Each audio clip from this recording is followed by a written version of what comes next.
The chandelier's glow cast a golden haze across Pemberton Hall as Catherine Fairfax adjusted her faded gloves, trying desperately to conceal the frayed edges. 3 months ago, she would have never imagined herself here. In London, amid the swirling elite of society, watching young debutantes flutter about in silks, worth more than her family's remaining possessions combined. "Remember why we're here," her Aunt Agatha whispered sharply, her bony fingers digging into Catherine's arm. "Your brother's futures depend on it." Catherine nodded, her throat tight. The weight of responsibility had settled upon her shoulders the moment they'd discovered her father's debts after his passing. Their modest country estate, once a haven of warmth and laughter, now stood on the precipice of being claimed by creditors. Her brothers, Henry, just 12, and William, barely 9, would face a life of hardship unless she secured a match this season. "Lady Pemberton is watching," Aunt Agatha continued. "Do try to look amenable. Word has it that her nephew is seeking a bride." Catherine forced her lips into what she hoped resembled a smile. 6 weeks in London had taught her much about the marriage market, how young women were appraised like horses at auction, how fortunes and bloodlines were weighed more carefully than character or compatibility. She had learned to endure the whispers about her outdated gown, to ignore the pitying glances from those who knew of her family's fall from grace. Across the ballroom, a commotion rippled through the crowd. Conversations halted mid-sentence. Fans stilled. Even the musicians faltered. "He's here," someone whispered, and the words passed through the assembly like wildfire. The Duke of Greymont had arrived. Catherine had heard the stories, of course. Every drawing room in London buzzed with tales of Lord Adrian Blackstone, the man whose cold gaze had reportedly sent a rival banker to an early grave, whose business dealings had mysteriously ruined 3 noble families in a single year, whose proposed brides had each fled before the wedding day. Some claimed he practiced dark arts in the shadowed halls of his estate. Others whispered that he had killed a man in a duel and felt nothing afterward. She watched as the crowd parted like the Red Sea, revealing a tall figure dressed in impeccable black. The Duke moved with a predator's grace, each step deliberate, his expression unreadable beneath a shock of raven hair. He acknowledged no one, though every head bowed in his presence. "Don't stare," Aunt Agatha hissed, but Catherine couldn't help herself.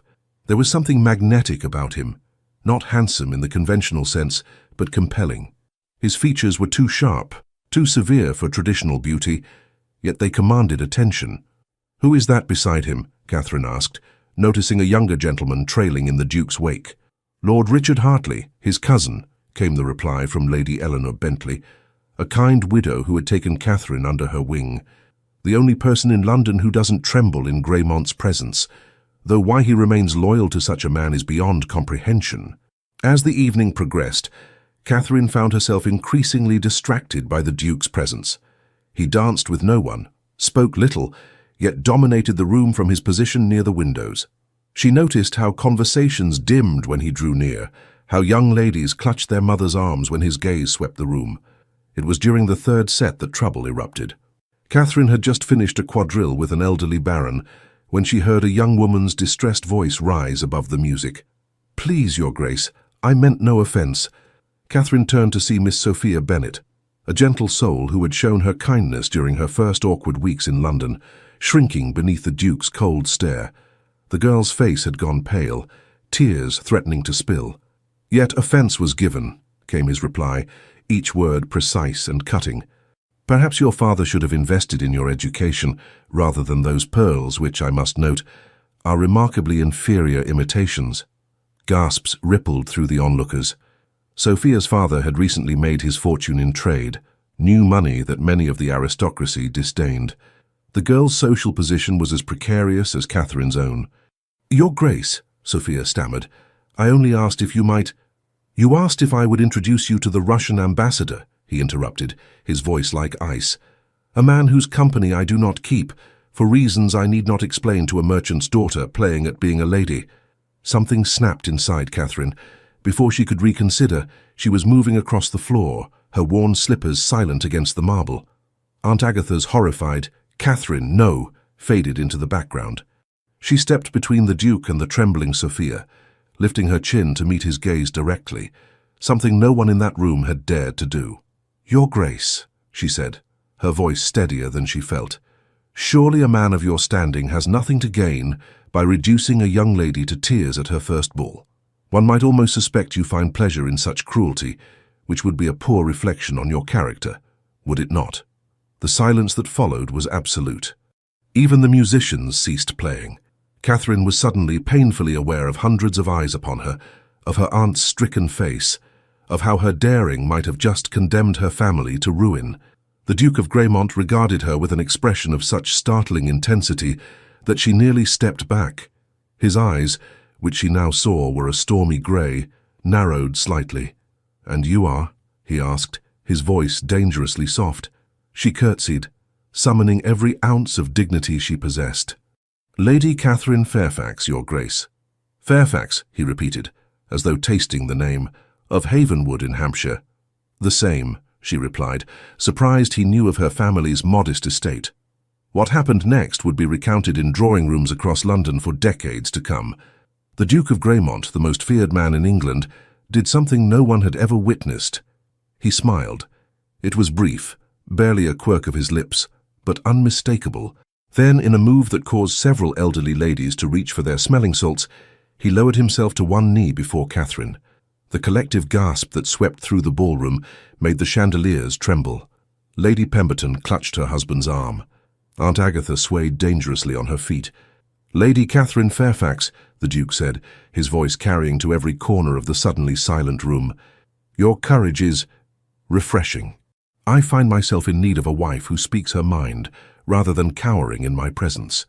His eyes never left hers as he continued, "Marry me, and I shall settle your family's debts in full. Your brothers shall have the finest education England can provide. Your aunt shall want for nothing in her remaining years." Catherine stared, certain she had misheard. "Your Grace, I'm not finished," he interrupted, his tone brooking no argument. "In return you will come to Hollowcrest Estate as my Duchess. You will preside over my household, attend functions at my side, and present a united front to society." His voice lowered, though still audible to those nearest. "Case-se comigo, Lady Fairfax, e eu lhe darei tudo o que seu coração rebelde deseja. Liberdade, poder e a verdade que todos temem conhecer sobre mim." Catherine's Portuguese was limited to what she had learned from her Brazilian governess years ago, but she understood enough to be shocked by his offer of freedom, power, and truth. "You have 10 seconds to decide," he stated, as calmly as if discussing the weather. "Accept, and your family's future is secured. Refuse." His gaze flicked briefly to Aunt Agatha's ashen face. "Well, I hear debtor's prison is particularly unpleasant for gentlewomen of a certain age." The threat, thinly veiled as it was, made Catherine's blood run cold. Yet beneath her fear, curiosity flickered.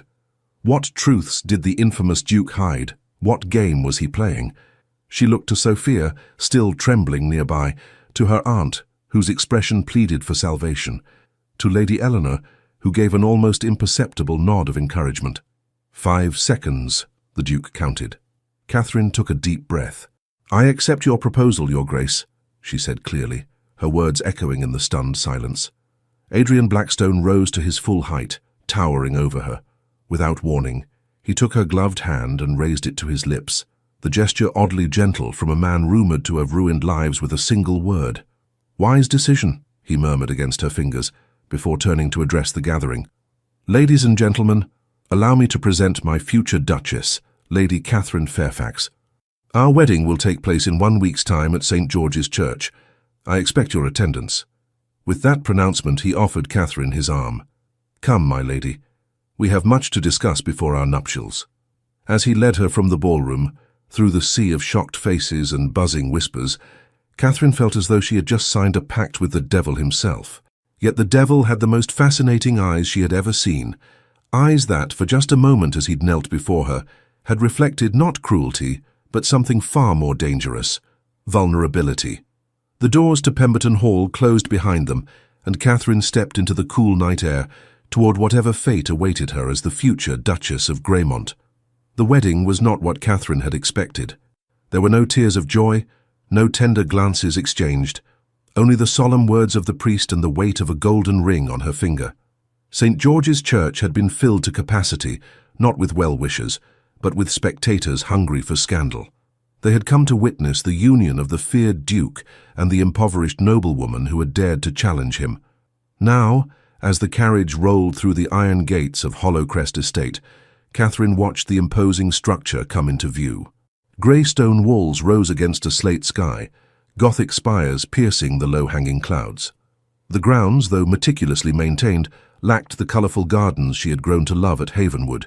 Here, everything was precise, ordered, and strangely colourless. "Welcome to your new home, Duchess," Adrian said, breaking the silence that had stretched between them since they'd left the church. "It's very grand," Catherine replied diplomatically. A hint of amusement touched his lips. "So you mean imposing? Forbidding, perhaps? No need for pretense between us? Very well. It looks rather like a fortress designed to keep people away." "An accurate assessment." He nodded toward the approaching structure. Hollowcrest was built during turbulent times. Security was valued above aesthetics. As they drew closer, Catherine noticed details she had missed at first glance. The intricate stonework around the windows, the carefully pruned topiaries, the way the building seemed to embrace the landscape rather than dominate it. There was beauty here, but it was subtle, requiring a discerning eye. The carriage halted before massive oak doors, and servants materialized to assist them. Catherine was struck by the efficiency with which the household staff moved. No wasted motions, no unnecessary words. Like their master, they operated with precision. "Mrs. Fleming," Adrian addressed an older woman with steel-grey hair and impeccable posture. "May I present Her Grace, the Duchess of Greymont?" The housekeeper curtsied deeply. "Welcome, Your Grace. We are honored to serve you." Catherine sensed genuine warmth beneath the formal greeting. "Thank you, Mrs. Fleming. I look forward to becoming acquainted with everyone." "There will be time for that," Adrian interjected. "For now, I imagine the Duchess would appreciate rest after the day's events." "Of course, Your Grace." Mrs. Fleming motioned to a young maid. "Emma will show Her Grace to her chambers." Catherine followed the maid up a grand staircase, leaving Adrian in the entrance hall. As they ascended, she noticed the portraits lining the walls. Generations of Blackstones, their severe expressions watching her progress. "The East Wing has been prepared for you, Your Grace," Emma explained, leading her down a long corridor. "His Grace thought you might appreciate the morning light and the view of the gardens." The consideration surprised Catherine. "Has His Grace been involved in the preparations himself?" "Oh, yes, Your Grace. The Duke has been most particular about your accommodations. Had the blue room completely refurbished, he did, when he learned it was your favorite color." Catherine paused. How could he possibly know that? Emma looked momentarily flustered. "I couldn't say, Your Grace, perhaps a lucky guess." But Catherine doubted it was luck. Adrian Blackstone clearly made it his business to know everything about those who entered his orbit. The thought was both unsettling and intriguing. Her chambers proved to be a revelation. Where she had expected darkness and austerity to match the exterior, she found airy spaces awash in soft blues and creams. A sitting room led to a bedchamber with tall windows overlooking a private garden. A dressing room and bathing chamber completed the suite, all furnished with elegant restraint rather than ostentatious display. "Will this be suitable, Your Grace?" Emma asked anxiously. Catherine turned slowly, taking in the thoughtful touches, fresh flowers in her favorite shade of blue, a writing desk positioned to capture the best light, bookshelves filled with volumes she recognized from conversations at the Pemberton ball. "It's perfect," she said honestly. "Thank you, Emma." After the maid departed, Catherine sank onto a window seat, finally alone with her thoughts. She was now the Duchess of Greymont, mistress of this imposing estate, wife to a man whose name made grown men pale. A week ago, she had been preparing to sell her mother's pearls to pay for Henry's school fees. Now her brothers were enrolled in Eton, her aunt installed in a comfortable townhouse in Bath, and Havenwood's debts settled in full. All it had cost was her freedom. A knock at the door interrupted her reflections. Catherine composed herself, expecting Emma returning with tea. Instead, Adrian stood in the doorway, his tall frame filling the space. He had removed his formal attire and wore a simpler jacket of deep burgundy. The change made him appear more approachable, though no less commanding. "I trust your accommodations are satisfactory," he inquired, remaining at the threshold. "They're lovely. You've been most considerate." He inclined his head slightly. "I promised you comfort, Catherine.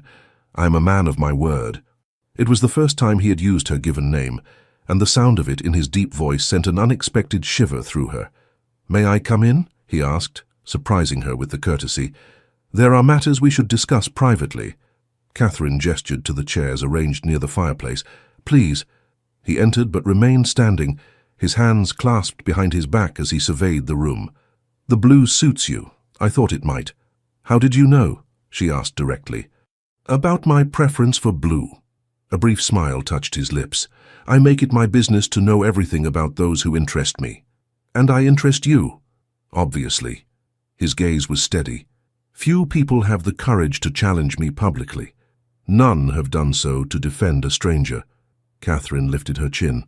"Miss Bennet didn't deserve your cruelty." "Perhaps not," he conceded, moving to examine the bookshelves. "Though you might be surprised to learn that my cruelty may have saved her from worse humiliation." "I don't understand." Adrian turned to face her. "The Russian ambassador she was so eager to meet has a reputation for preying on innocent young women, particularly those with ambitious fathers and new money." Catherine frowned. "You could have warned her privately." "And deprived myself of meeting you." He shook his head. "Some risks are worth taking." The implication that he had deliberately provoked the situation to draw her out was startling. Before she could respond, he continued, his tone shifting to something more businesslike. "Now, as to our arrangement. You have questions, I imagine." "Several hundred," Catherine admitted, "beginning with why you chose me. Surely there are more advantageous matches for a man in your position." Adrian's expression grew thoughtful. "I require a wife who will not faint at shadows or believe every rumor whispered in London drawing rooms. I need someone with both courage and discretion." He paused. "Your reputation for both preceded you." "My reputation?" Catherine couldn't hide her surprise. "I've barely been in London 6 weeks. Long enough to befriend a merchant's daughter when others shunned her. Long enough to visit the poorest areas of the city with Lady Eleanor to distribute food and medicine." His eyes narrowed slightly. "Long enough to slap Viscount Harlow when he made unwanted advances during Lady Whitmore's garden party." Catherine felt heat rise to her cheeks. "You've had me watched." "Investigated," he corrected. "A prudent measure before proposing marriage." She stood, suddenly needing to move. "And what of these truths you promised? The ones everyone fears to know about you?" Something flickered in his eyes, caution perhaps, or calculation.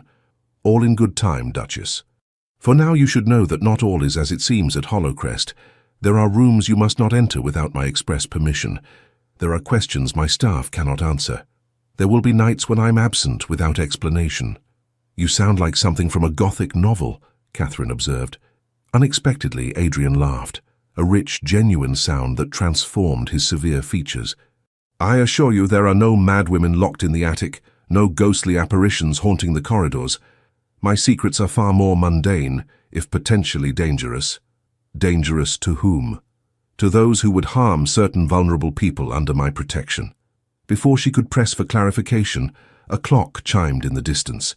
"We will dine at 7, Adrian said, moving toward the door. "Until then, rest. Explore the house if you wish. But remember my warning about restricted areas. They are marked with black ribbons on the doorknobs." At the threshold he paused. "One more thing, Catherine." "Yes?" "Despite what you've heard, I did not drive those 3 brides away. They were never real engagements, merely convenient fictions to protect certain operations." "Operations?" But Adrian merely bowed and departed, leaving Catherine with far more questions than answers. The next several days established a strange rhythm to Catherine's new life. During daylight hours, Adrian was the model of a considerate husband, if somewhat distant. They broke their fast together each morning, discussed estate matters, and sometimes rode across the vast grounds. He proved to be knowledgeable about a surprising range of topics, from literature to astronomy, and their conversations were often the highlight of Catherine's day. Yet there were peculiarities she couldn't ignore. Certain servants appeared and disappeared at odd hours. Rooms remained locked and unmentioned. Visitors arrived under cover of darkness, speaking in hushed tones with Adrian in his study. Most puzzling was Lord Richard Hartley, Adrian's cousin, who took up residence in the West Wing shortly after their arrival.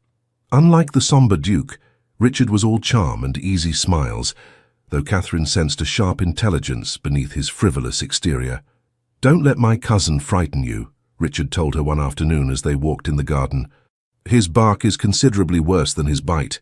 "I'm not frightened of him," Catherine replied truthfully. "I'm curious." Richard's eyebrows rose. "Curious? Most people settle for terrified. Then most people haven't been paying attention."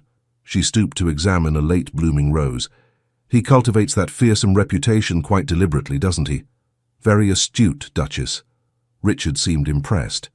"Adrian finds that fear keeps people from looking too closely at his activities." "And what activities would those be?"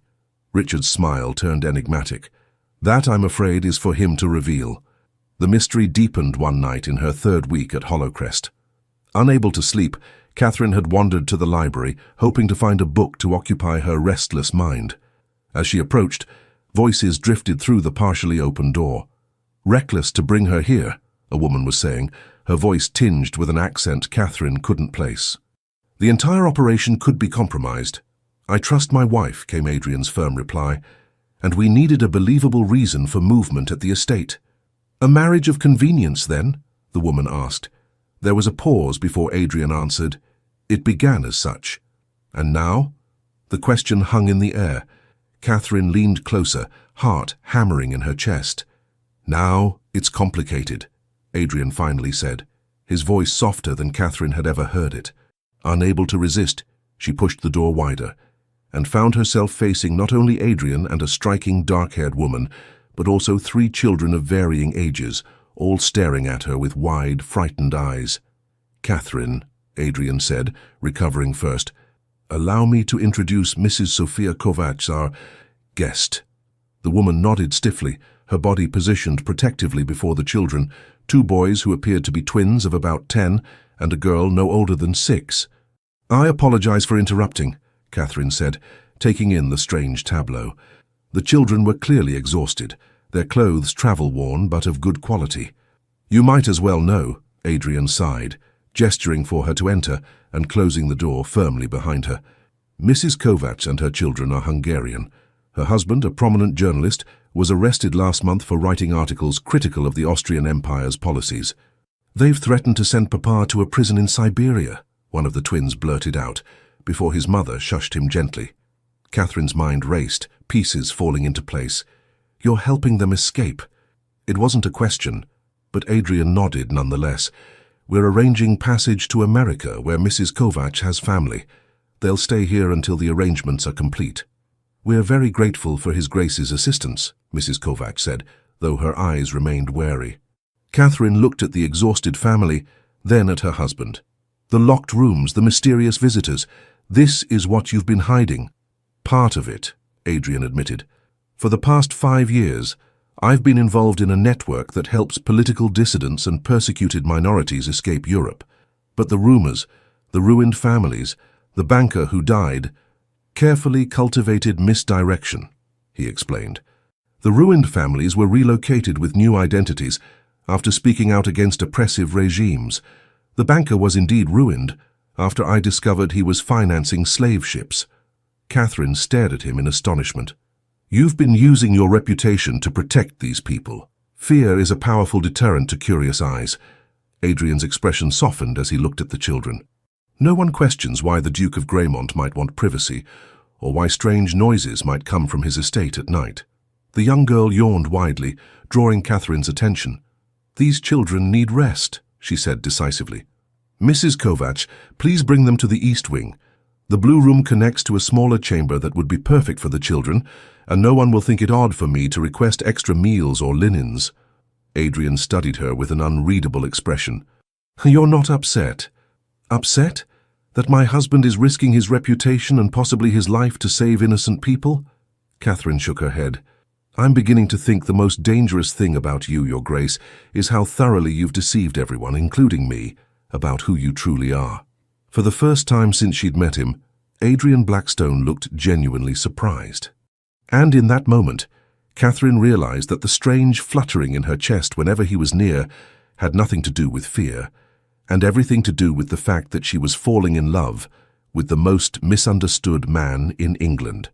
The arrival of Mrs. Kovacs and her children transformed Hollowcrest from a house of mysteries into something Catherine had never expected, a home.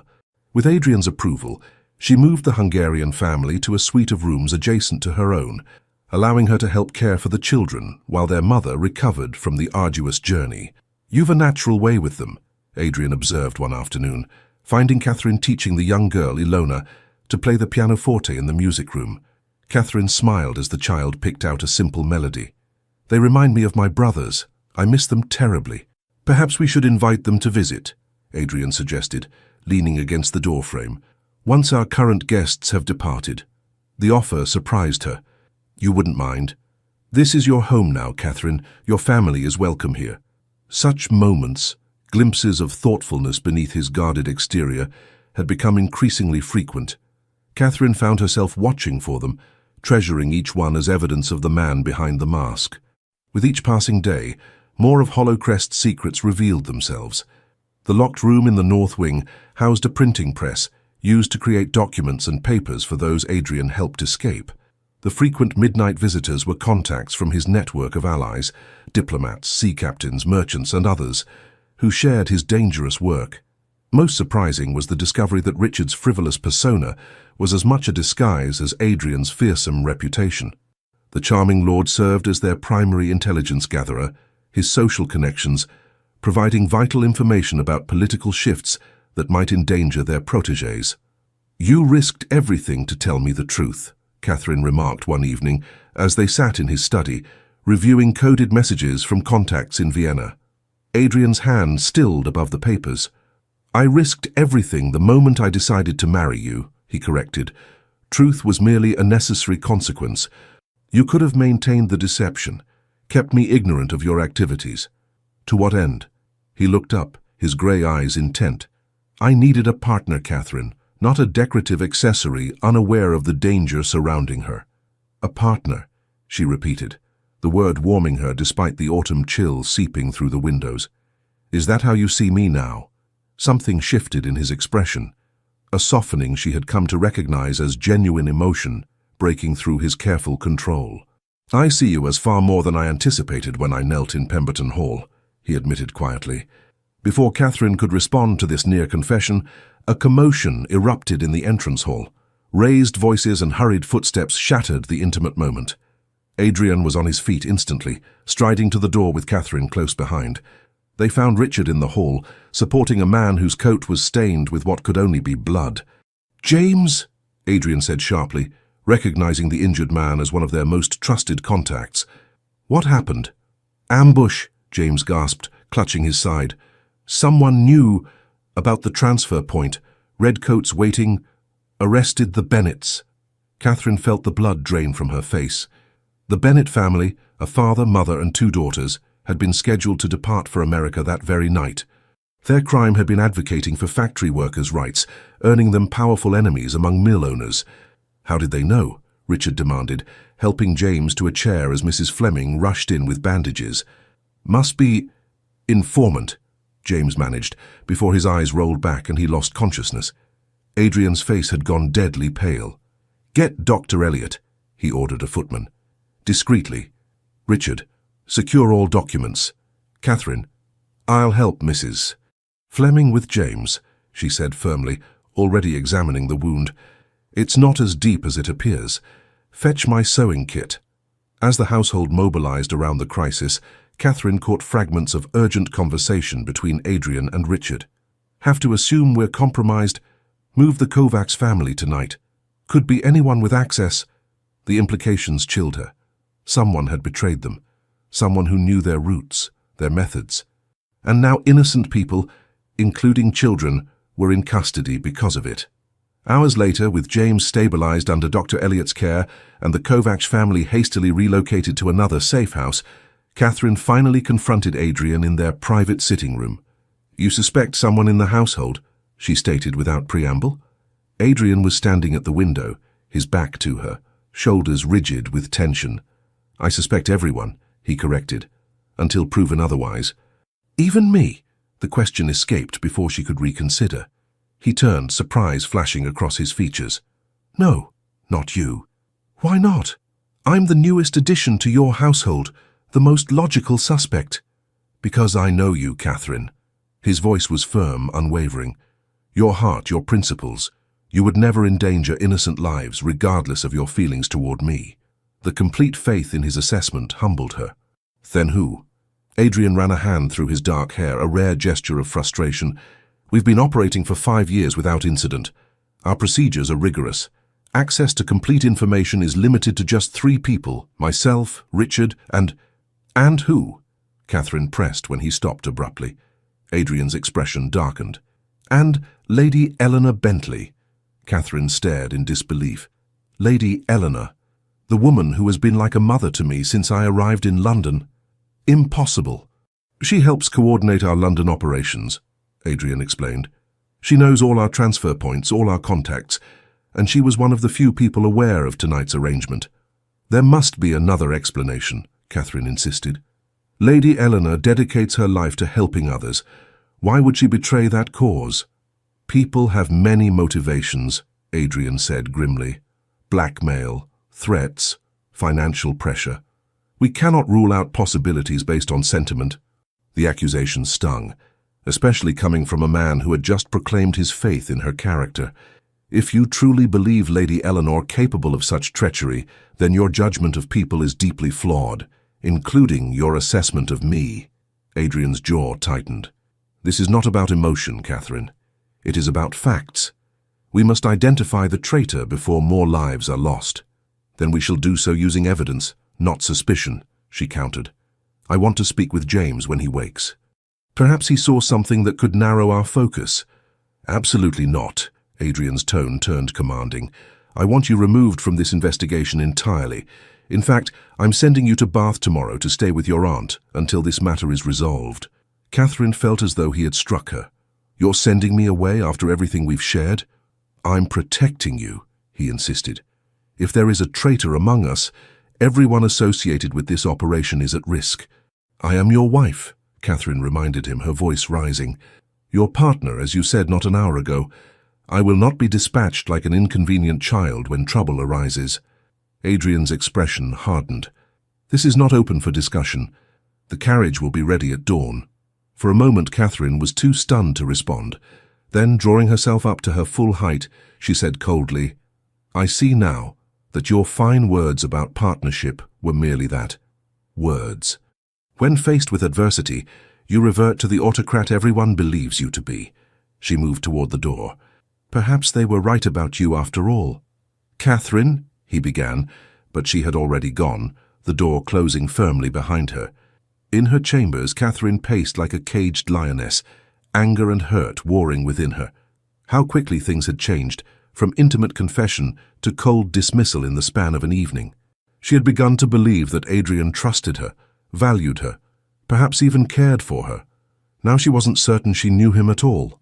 A soft knock interrupted her tumultuous thoughts. Enter, she called, expecting Emma with tea. Instead, Mrs. Kovach stood in the doorway, her face drawn with worry. Forgive the intrusion, Your Grace, but I could not leave without speaking to you. Leave? Catherine's confusion momentarily overshadowed her personal turmoil. I thought you were moved to another safe house. We were, the woman confirmed, but His Grace has arranged for us to depart immediately for Liverpool, where a ship awaits. We sail on the morning tide. So soon? Catherine gestured for her to sit. Is it safe? His Grace believes the risk of remaining is greater than the risk of travel. Mrs. Kovach clasped her hands tightly in her lap. I came to thank you for your kindness these past weeks. The children, her voice faltered. They have known so little gentleness since their father's arrest. Your care has meant more than I can express. Touched by the woman's words, Catherine reached out to cover her trembling hands. You owe me no thanks. I only wish I could do more. Mrs. Kovach looked up, her dark eyes intent. Then perhaps you will listen to what I must tell you about your husband. Catherine stiffened. What about him? When my husband was arrested, I believed all hope was lost. The authorities seized our home, our possessions, everything. We were destitute, facing separation and worse. Mrs. Kovach drew a shaky breath. Then a stranger approached me in the market. He gave me a letter and instructions to burn it after reading. From Adrian. The woman nodded. The letter contained money and detailed directions for our escape, but more importantly, it contained information about my husband's location and condition. Information that could only have come from someone with access to the highest levels of government. Catherine frowned. I don't understand. Your husband did not merely arrange our escape, Your Grace. He risked his life to obtain that information. Mrs. Kovacs leaned forward earnestly. The man you married moves in circles of power you cannot imagine. His reputation for ruthlessness is a careful construction that allows him access to men who would otherwise never reveal their secrets. A chill ran down Catherine's spine as pieces began to fall into place. The society events he never misses, the political figures who fear yet still receive him. Precisely, Mrs. Kovacs nodded. The Duke cultivates relationships with the very people who create the policies he works to undermine. They speak freely in his presence, believing him sympathetic to their causes. Catherine's mind raced. The banker who died was financing slave ships, yes, but also providing information to your husband about government officials involved in the trade. Mrs. Kovacs' expression grew somber. When that banker was found dead, many assumed the Duke responsible. Few know he died of apoplexy after confessing his crimes to His Grace, and the ruined families, relocated for their safety after speaking against injustices. Mrs. Kovacs squeezed Catherine's hands. Your husband walks a dangerous path, Your Grace. He plays the villain so convincingly that even his allies sometimes believe the mask. Catherine thought of their argument, her accusation that he reverted to the autocrat everyone believed him to be. Had she, too, been deceived by the performance? Why are you telling me this? She asked quietly. Because I see how he looks at you when he thinks no one notices. The woman smiled softly. And because I believe you are the one person who might save him from himself. What do you mean? The Duke has lived so long behind his mask that I fear he has forgotten who he truly is. Mrs. Kovacs stood, moving toward the door. He will send you away because he believes it protects you. But perhaps what he needs most is someone brave enough to stay. After the Hungarian woman departed, Catherine sat motionless, absorbing this new perspective on her enigmatic husband. If what Mrs. Kovacs said was true, Adrian's determination to send her to Bath came not from distrust, but from a desperate desire to keep her safe, even at the cost of alienating her. A soft knock at her door pulled her from her thoughts. "Enter," she called, composing herself. Richard appeared, his usual cheerful demeanor subdued. "My apologies for the late hour, Duchess. I thought you should know that James is awake and asking to speak with you." Catherine rose immediately. Adrian forbade it. "My cousin is currently occupied with arranging the Kovacs family's departure." Richard offered a conspiratorial smile. "What he doesn't know won't harm him." Minutes later, Catherine stood beside James's sickbed in a small chamber off the kitchen. The man looked pale but alert, his side heavily bandaged. "Your Grace," he greeted weakly. "I insisted on seeing you." "Save your strength," Catherine advised, taking the chair beside him. "Tell me what you remember about the ambush." James's eyes darkened. "It was a perfect trap. They knew exactly when and where to find us." He shifted, wincing with pain. But there was something strange about the officer in charge. He seemed reluctant. Reluctant? He ordered his men to treat the Bennets gently, made a show of arresting them, but I heard him whisper that they would be released within a fortnight with documentation for safe passage to Scotland. James's brow furrowed. "He knew my name, Your Grace. Called me by it before I'd identified myself." Catherine leaned forward. "Could you recognize this officer again?" "Without question." James nodded. "Tall fellow. Distinguished. Has a scar above his right eye." The description struck a chord of recognition. "Did he wear a signet ring? With a falcon design?" James's eyes widened. "Yes. How did you know?" Catherine sat back, stunned by the implications. "Because I've seen that ring before." On the hand of Sir Edmund Blackwood, Lady Eleanor's brother. Richard, who had been listening silently, sucked in a sharp breath. "Sir Edmund is Deputy Commissioner of the Metropolitan Police." "And Lady Eleanor's only living family," Catherine added, "a family known for its loyalty to the Crown." "If Sir Edmund is involved," Richard said slowly, "then Lady Eleanor may not be our traitor after all," Catherine finished. "She may be completely unaware of her brother's actions, or Or they could be working together in some capacity we don't understand, Richard concluded grimly. Catherine stood, decision made. I need to speak with Lady Eleanor. Tonight. Adrian will never allow it. Then we won't tell him. Catherine met Richard's startled gaze. Can you arrange for a carriage without his knowledge? After a moment's hesitation, Richard nodded. For the Duchess of Greymont? Of course. But Catherine, this is extremely dangerous. More dangerous than allowing innocent people to be captured while we debate who to trust? She shook her head firmly. I won't sit idle while others suffer. An hour later, disguised in a plain cloak borrowed from Emma, Catherine was driven through London's foggy streets toward Lady Eleanor's townhouse. Richard had insisted on accompanying her, armed with both a pistol and the considerable charm he might need to explain their unexpected midnight visit. Remember, he cautioned as the carriage slowed, reveal nothing about our suspicions. Observe her reactions carefully. Catherine nodded, heart pounding as they approached the elegant residence. What if she was wrong? What if Lady Eleanor truly was the traitor? Or worse, what if confronting her put the woman in danger from other unknown enemies? They were admitted by a startled butler and shown to the drawing room, where Lady Eleanor appeared moments later in a hastily donned dressing gown, her silver hair loose about her shoulders. Catherine? Lord Hartley? What on earth? Her concerned expression shifted to alarm as she took in their serious faces. What's happened? Is someone hurt? Catherine studied the woman who had shown her such kindness, searching for any sign of deception. We need to speak with you about your brother, Lady Eleanor. The colour drained from Eleanor's face. Edmund, has he been injured? No, Richard answered smoothly, but we have reason to believe he may be involved in a rather delicate matter concerning certain activities at Hollowcrest. Understanding dawned in Eleanor's eyes. She dismissed the hovering butler with a quiet word, then sank into a chair, suddenly looking every one of her 60 years. You know, she whispered, about Edmund's position, about our arrangement. Catherine and Richard exchanged glances. Perhaps you could explain that arrangement, Catherine suggested carefully. Lady Eleanor clasped her trembling hands. It began 3 years ago, when Edmund was promoted to Deputy Commissioner. He discovered evidence of His Grace's humanitarian endeavours. She looked up, eyes clear and direct. My brother is a good man, Catherine. He believes in justice, but he also knows the law can be wielded cruelly by those in power. So instead of exposing Adrian's network, Richard prompted, Edmund approached me as an intermediary. He offered a compromise. Eleanor's voice strengthened.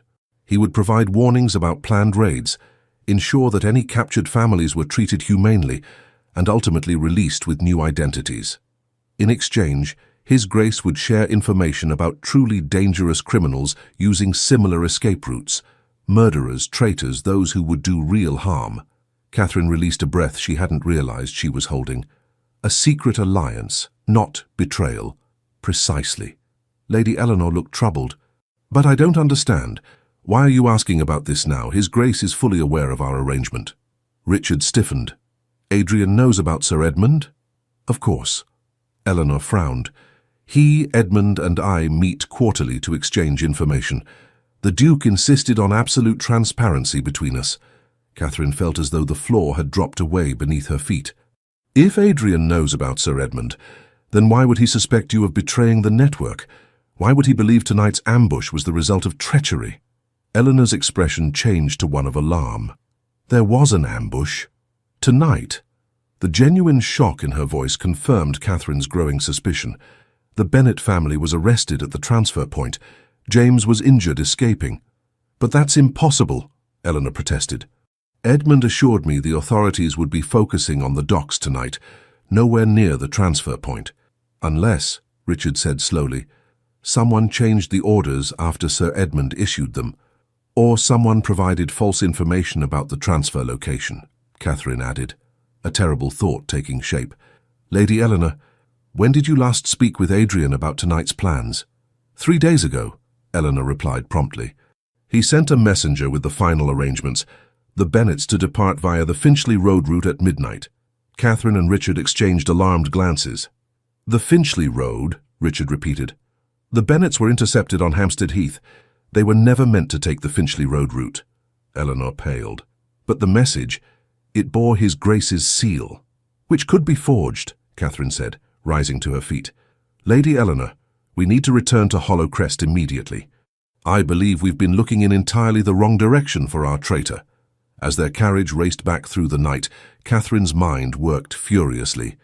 If Lady Eleanor had received false information bearing Adrian's seal, someone close to him, someone with access to his study, his papers, perhaps even his private correspondence, was responsible.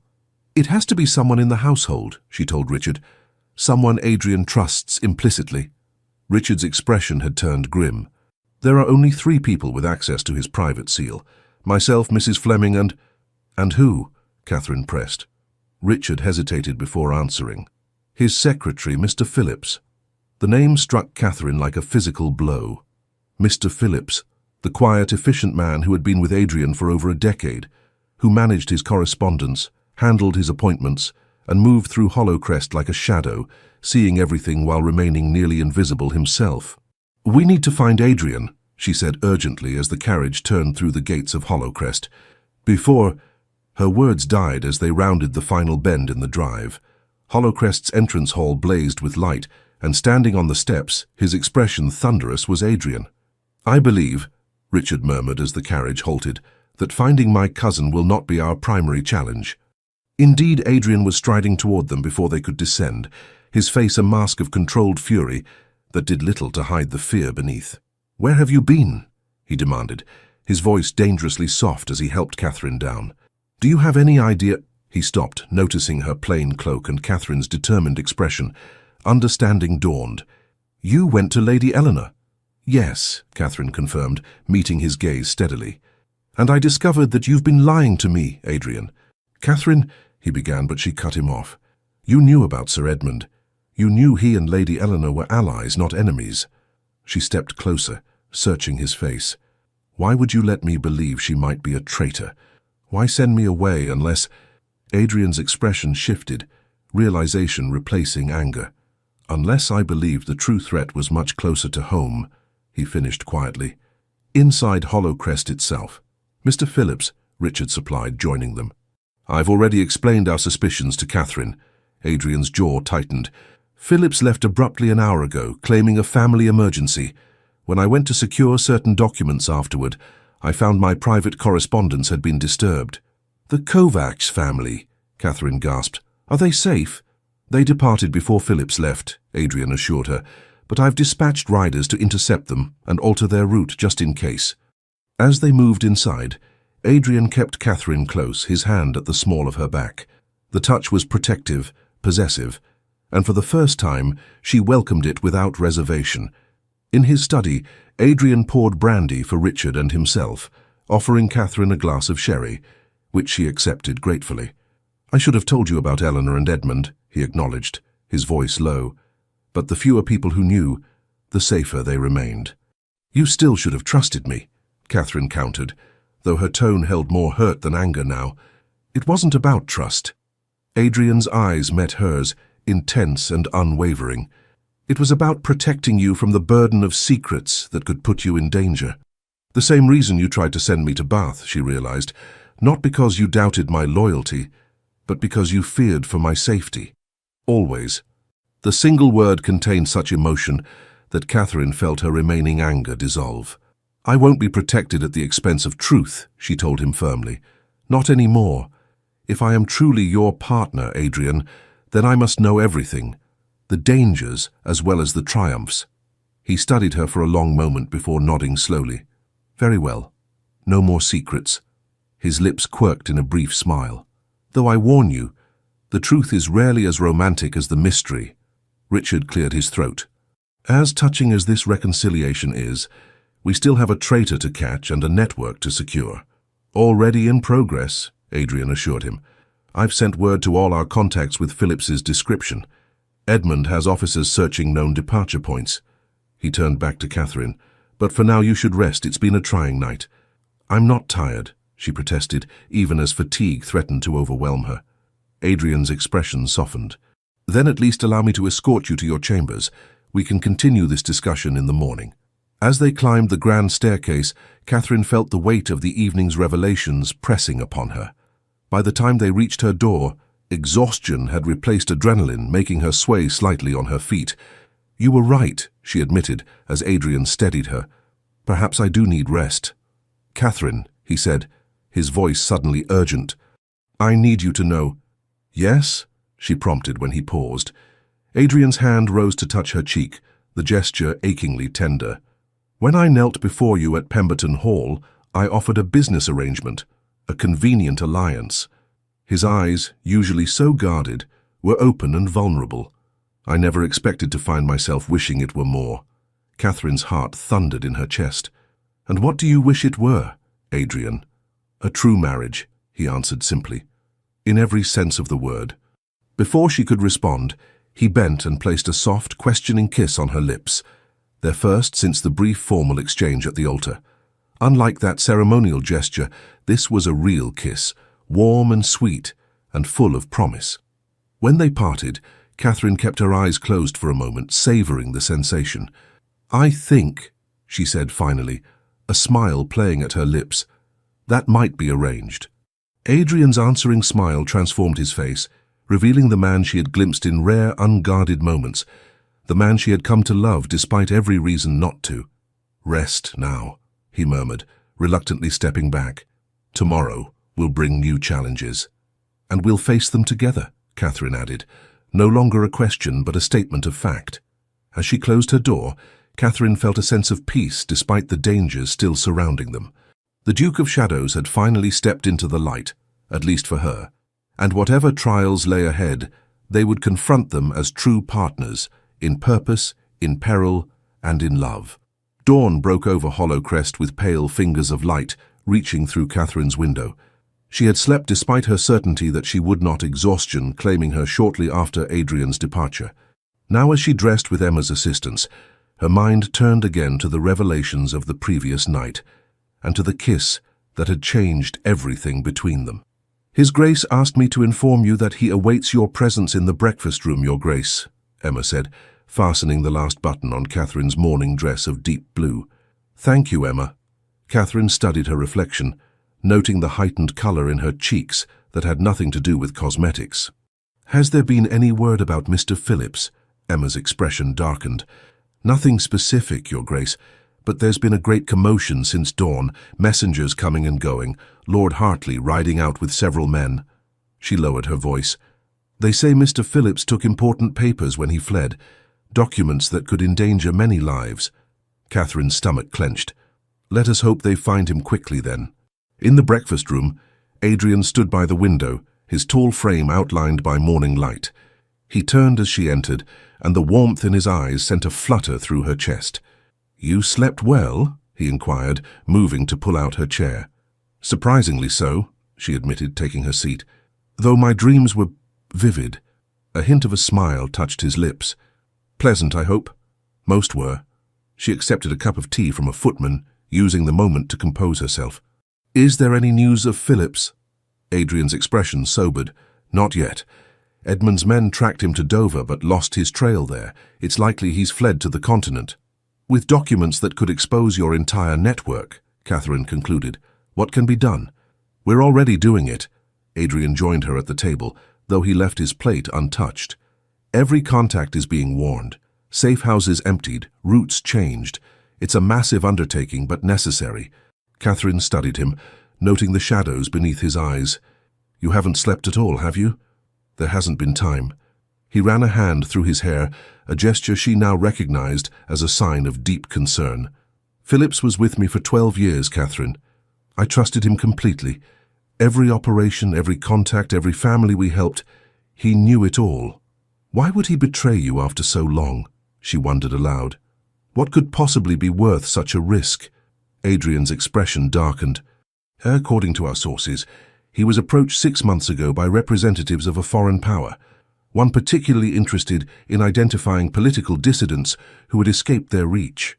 "Russia?" Catherine guessed, remembering Mrs. Kovach's mention of Siberian prisons. "Austria," Adrian sighed. "The Habsburg Empire has been particularly ruthless in suppressing nationalist movements within its borders. Many of those we've helped were Hungarian, Polish, or Italian revolutionaries seeking to liberate their homelands from Austrian control." Catherine thought of the Kovacs children, so innocent of the political forces that had torn their family apart. And Philip sold them all for what? Money? Money, certainly, but also promises of position and power. Adrian's voice held a rare note of personal hurt. I considered him not merely an employee, but a friend. Perhaps the only one besides Richard I truly trusted. Without thinking, Catherine reached across the table to cover his hand with hers. You have more friends than you realize, Adrian. Lady Eleanor, Sir Edmund, James, Mrs. Fleming, and me. She squeezed his fingers gently. Especially me. His hand turned beneath hers, entwining their fingers. I begin to believe that, Catherine. Despite everything, I begin to believe that. The tender moment was interrupted by the arrival of Richard, still in his riding clothes and looking exhausted. We've found him, he announced without preamble. Adrian was on his feet instantly. Where? Not where you'd expect. Richard accepted a glass of brandy from a footman despite the early hour. He never left London at all. The Dover trail was a false lead. Clever, Adrian murmured. Hide in plain sight while we search the continent. Not clever enough. Richard drained his glass. Sir Edmund's men spotted him entering a boarding house in Cheapside. They're watching the place now, awaiting our instructions. Catherine saw the change come over Adrian, the warmth and vulnerability of moments ago replaced by the cold, dangerous persona of the Duke of Greymont. His face hardened, eyes turning to flint. Ready my carriage, he ordered a hovering servant. Richard, select 4 men you trust implicitly. We leave in 20 minutes. Adrian, Catherine said, rising as well. What do you intend to do? His expression softened fractionally as he looked at her. Recover the documents. Ensure Phillips can never threaten our network again. The implications of his words chilled her. You mean to kill him? It wasn't a question, but Adrian answered regardless, his voice measured. I mean to do whatever is necessary to protect innocent lives. Then I'm coming with you, she declared, straightening her shoulders. Absolutely not, Adrian and Richard responded in unison. Catherine lifted her chin. You promised no more secrets, no more protection at the expense of truth. If I am truly your partner, Adrian, I should be present for this. This isn't about secrets, Adrian countered, his voice taut with tension. This is about safety. Phillips is dangerous, desperate, and likely armed. All the more reason to resolve this without bloodshed, Catherine argued. My presence might help ensure that. Adrian stared at her, conflict evident in his expression. You believe you can persuade me to mercy? I believe I can remind you of who you truly are, she answered quietly. Not the man London fears, but the man I've come to love. The word hung in the air between them, the first time either had spoken it aloud. Adrian's expression transformed, shock giving way to something so vulnerable that Catherine's heart ached. Richard cleared his throat awkwardly. I'll check on the carriage, he muttered, withdrawing tactfully. Alone, Adrian moved to Catherine, taking her hands in his. You have chosen a remarkably inconvenient moment for such a declaration, he said, his voice rough with emotion. I've found that truth rarely arrives at convenient moments. She met his gaze steadily. I love you, Adrian Blackstone, not the Duke of Greymont, not the savior of refugees, not the feared aristocrat, though they are all part of you. I love the man who remembers my favorite color, who protects those who cannot protect themselves, who kissed me last night as though I were something precious. Adrian's fingers tightened around hers. Catherine, He stopped, seeming to struggle for words. I have lived behind masks for so long I feared I had forgotten who I truly was. Until you. He drew her closer, one hand rising to cup her cheek. You make me want to be the man you believe me to be, the man worthy of your love. Then be that man today, she urged softly. Show Phillips and yourself that justice need not come at the cost of mercy. Adrian searched her face, conflict still evident in his eyes. Finally, he nodded once. Very well. You may accompany us, but you will remain in the carriage with armed guards until we have secured Phillips and the documents. That is non-negotiable. Catherine recognized the concession for what it was, a step toward the partnership she had demanded. Agreed. An hour later, their carriage rolled to a stop on a narrow street in Cheapside, far from the elegant squares and crescents of Mayfair. Through the window, Catherine could see a nondescript boarding house, its windows grimy, its steps worn by countless feet. Sir Edmund Blackwood himself approached their carriage, his tall figure unmistakable even in plain clothes. The scar above his right eye caught the light as he nodded respectfully to Adrian. "Your Grace." "He's still inside, third floor, front room." Edmund's gaze shifted to Catherine, surprise evident. "Your Grace," he added with a deeper bow. "Sir Edmund," Catherine acknowledged. "A pleasure to finally meet you, though I wish the circumstances were less grave." "As do I, Your Grace." He returned his attention to Adrian. "My men have secured all exits. He's alone as far as we can determine." Adrian nodded, his expression grim. "Catherine will remain here with 2 guards. Richard, Edmund, you'll accompany me. The rest will secure the perimeter." As the men prepared to enter the building, Catherine touched Adrian's arm. "Remember your promise," she said quietly. His eyes met hers, and for a brief moment, the mask slipped, revealing the man beneath. "I remember," he assured her before turning away, his bearing once again that of the formidable Duke of Greymont. The waiting was excruciating. Catherine sat rigid in the carriage, straining to hear any sound from the boarding house. 5 minutes passed. 10. 15. She was about to disregard Adrian's instructions and investigate herself when the front door finally opened. Richard emerged first, followed by Adrian and Edmund. Between them they escorted a slight, balding man whose wrists were bound before him, Mr. Phillips, looking nothing like the dangerous traitor Catherine had imagined, but rather a frightened, ordinary man. Adrian approached the carriage, opening the door himself. "It's done," he said simply. "We have the documents." "And Phillips?" she asked, searching his face. "Alive, as you wished." There was no resentment in his tone, only a weariness that suggested the confrontation had been difficult. "He will face justice, but not at my hands." Relief washed over Catherine. "Thank you." Adrian's gaze held hers. "Don't thank me yet. There's more to this than we realized." He glanced over his shoulder at the prisoner. "Phillips didn't act alone." "What do you mean?" "He claims he was coerced, that someone threatened his family if he didn't cooperate." Adrian's expression was troubled. "Someone who knew about our operations in detail." "Do you believe him?" "I'm not certain." Adrian helped her from the carriage. "But we're about to find out. He's agreed to tell us everything, on the condition that you be present." Catherine blinked in surprise. "Me? Why?" "He says you'll understand, that you've seen something the rest of us missed." Adrian's confusion matched her own. "Does that mean anything to you?"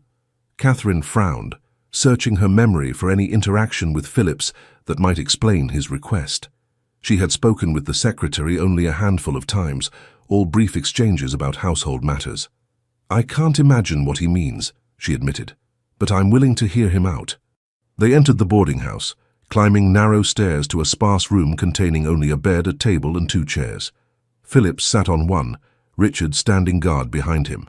Sir Edmund took up position by the door as Adrian guided Catherine to the remaining chair facing the secretary. Up close, Phillips looked haggard, his eyes red-rimmed, his hands shaking. "Thank you for coming, Your Grace," he said to Catherine, his voice hoarse. "Mr. Phillips," she acknowledged coolly. "I understand you have information to share." He nodded, casting a nervous glance at Adrian. "I need you to understand I never wanted to betray His Grace. I had no choice." "There is always a choice," Adrian said sharply. "Explain yourself." Phillips swallowed hard. "It began 6 months ago. My sister in Bristol fell ill. Consumption. She has 3 young children, no husband. I've been supporting them for years." He looked down at his bound hands. "One evening a man approached me outside Hollowcrest. He knew everything about my sister, about His Grace's network, about my position of trust. He showed me a locket containing a lock of my niece's hair taken while she slept. The threat was clear," Catherine murmured, beginning to understand. "He said if I didn't provide information about the network, my sister and her children would suffer terribly." Phillips looked up, his eyes pleading.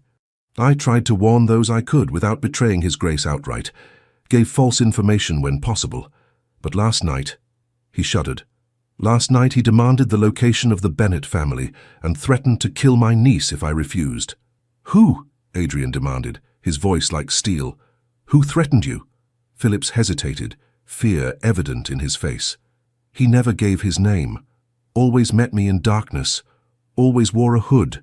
But there was something—" He turned to Catherine. "That's why I asked for you, Your Grace. You noticed it. At the dinner 3 weeks ago." Catherine frowned, recalling a formal dinner at Hollowcrest attended by several political figures. "I'm not sure what you mean." "The Austrian ambassador was present," Phillips prompted. "You commented on his unusual ring to Lady Eleanor. Said it reminded you of something." Memory sparked. "The ring with the double-headed eagle," Catherine recalled. "I remarked that it resembled the Habsburg imperial seal, but with subtle differences." "Yes," Phillips nodded eagerly. "The man who threatened me wore an identical ring. I glimpsed it once when he handed me instructions." Adrian and Richard exchanged sharp glances. "Count Esterhazy was at that dinner," Richard said slowly, "as was Lord Wetherby from the Foreign Office." "And Baron Keller," Adrian added, his expression darkening, "who has extensive business interests in Vienna." Catherine's mind raced. "The ring I noticed was on Ambassador Richter's hand. Could he be involved?" "Richter is too obvious a choice," Adrian mused. "A direct link to Austria would be too easily traced. But someone working for Austrian interests, yet positioned to move freely in English society," Richard suggested. Sir Edmund, who had been listening silently, stepped forward. "Baron Keller," he said decisively. "My office has received reports of his frequent meetings with Austrian diplomats, always in private. Nothing conclusive, but suspicious." Adrian turned back to Phillips. "The documents you took, where are they now?" "Hidden beneath the floorboard," Phillips replied, indicating with his head. "All of them. I couldn't bring myself to deliver them, knowing how many would suffer." Richard quickly located the loose board and retrieved a leather portfolio bulging with papers. Adrian examined them briefly before nodding in satisfaction. "Everything appears to be here," he confirmed, relief evident in his voice. He fixed Phillips with a hard stare. "Why run if you hadn't betrayed us completely?" "Fear," Phillips admitted. "I knew once the Bennets were arrested you'd discover the betrayal. I panicked." His shoulders slumped. "I should have trusted you with the truth from the beginning. I've served you loyally for 12 years, watched you risk everything for strangers. I should have known you would protect my family too."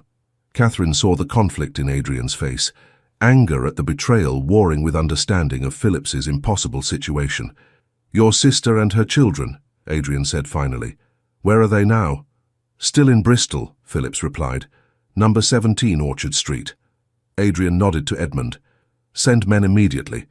Bring them to Hollowcrest under guard until we've sorted this matter." Hope flickered in Phillips's eyes. "You'll protect them." "I protect all innocent lives threatened by tyranny," Adrian replied, his voice steady, "even those connected to men who have betrayed me." The secretary bowed his head, tears falling freely now. "Thank you, Your Grace. I don't deserve your mercy." "No, you don't," Adrian agreed, though without malice. "But perhaps you can earn redemption by helping us identify and stop the true enemy." As they prepared to transport Phillips back to Hollowcrest, Catherine approached Adrian, who stood slightly apart, examining the recovered documents. "You spared him," she said softly. Adrian glanced up, his expression weary but resolute. "I gave him justice tempered with mercy, as you asked." Catherine touched his arm gently. "It was the right choice. Perhaps." He tucked the documents securely inside his coat. "Or perhaps I've simply grown soft under your influence." "I prefer to think you've grown more fully into yourself," she countered. "The man who has always been there beneath the masks and shadows." A ghost of a smile touched his lips. "A romantic notion." "I am becoming increasingly romantic these days," she admitted. "A hazardous condition, I'm told." Adrian's expression softened as he looked at her, truly looked at her, with all pretense and guardedness stripped away. "Earlier you said, that is, you spoke of love." Catherine felt warmth rise to her cheeks, but held his gaze steadily. "I did, and I meant it." His hand rose to touch her face, fingers gentle against her skin. "No one has loved me since my mother died when I was a boy," he said quietly. "I convinced myself I neither needed nor wanted such complications. And now," she prompted when he fell silent, "now I find myself hopelessly entangled in the most complicated emotion of all." His voice dropped to a near whisper. "I love you, Catherine. God help me, but I do." Joy bloomed in her chest, sweet and fierce and overwhelming. "Then God help us both," she replied, rising on her toes to press a swift kiss to his lips, heedless of their audience. "For I have no intention of simplifying matters any time soon." The journey back to Hollowcrest was marked by a curious mixture of tension and elation. Adrian sat beside Catherine in the carriage, Phillips and Richard across from them, yet despite the gravity of their situation, she could feel the change between herself and Adrian, an invisible current connecting them, transforming their carefully negotiated alliance into something far more powerful. Over the next fortnight, events moved with dizzying speed. Phillips's sister and her children were installed safely at Hollowcrest, while Sir Edmund's investigation into Baron Keller proceeded discreetly. The Bennet family was indeed released as promised, though they were redirected to sanctuary in Scotland rather than America. Most surprisingly, Phillips himself proved invaluable in strengthening the network's security. His intimate knowledge of its vulnerabilities allowed Adrian and Richard to implement new protocols and safeguards that would make future betrayals far more difficult. "He truly regrets his actions," Catherine observed one evening as she and Adrian walked in the garden, the first hints of autumn gilding the leaves above them. "It doesn't excuse what he did, but I believe his remorse is genuine." "As do I," Adrian admitted. "Once his family is safely relocated, he will face consequences, but not the ones I initially envisioned." Catherine squeezed his hand, the gesture now comfortable and familiar between them. "You're a good man, Adrian Blackstone, despite your best efforts to convince the world otherwise." He chuckled, the sound still rare enough to delight her. "A carefully guarded secret. I trust you'll keep it, along with all your others." She smiled up at him as they paused beneath a grand oak tree. "Though I must confess, I rather miss the mystery of the Duke of Shadows. Now that I know you rescue political dissidents and stand up to empires, you seem almost respectable." "Respectable?" Adrian arched an eyebrow, pulling her closer. "How disappointing. Perhaps I should cultivate a new scandalous reputation to maintain your interest." "That won't be necessary," Catherine assured him, her arms slipping around his waist. "I find I'm quite captivated by the real Adrian Blackstone. In fact—" She hesitated, suddenly nervous. "Yes?" he prompted, his eyes searching hers. "I've been thinking about what happens next. After Baron Keller is apprehended, after the network is secured." She drew a deep breath. "About us and our future." Adrian's expression softened. "What thoughts have occupied that remarkable mind of yours?" "That perhaps it's time we truly began our marriage," she said quietly. "Not as a business arrangement or a convenient alliance, but as a real union, in every sense." Understanding dawned in his eyes. "Catherine," he said, his voice low and tender, "are you certain? I would never pressure you—" "I know," she interrupted, reaching up to touch his face. "That's partly why I'm certain. You've given me time, space, and respect. You've shown me the man you truly are."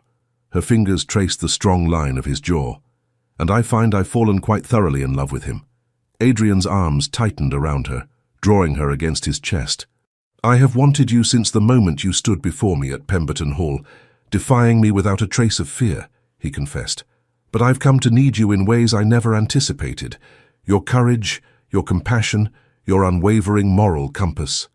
"Then take me home, husband," Catherine whispered, rising on her toes to bring her lips to his. "And let us begin the rest of our lives together." Their kiss deepened, filled with promise and passion too long denied.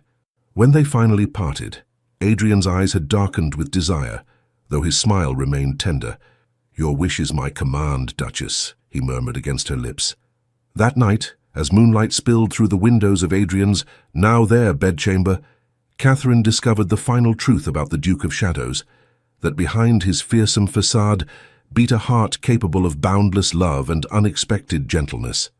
And Adrian discovered that in Catherine Fairfax he had found not only a partner in his dangerous work, but the other half of his soul, the light to his shadow, the truth to his deception, the love he had never dared to hope for.